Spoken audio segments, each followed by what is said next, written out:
4 گناهی که اینها را تلفظش مشکل است. گناه اینها دیگر حساب ندارد.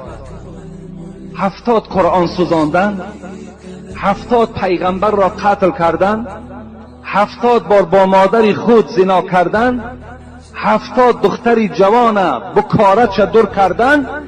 اقرب الی رحمت الله ممن ترک الصلاة. انا همین آدم به سوی رحمت پروردگار نزدیکتر است از آدم بی نماز دیده. انا همین آدم به سوی پروردگار بر رحمتش نزدیکتر است از شخصی که نماز نمیخواند. تصور کنین گناه را ببینید. 70 قرآن میسوزانی، 70 پیغمبر قتل میکنی، 70 بار مادری خود قتل زنا میکنی،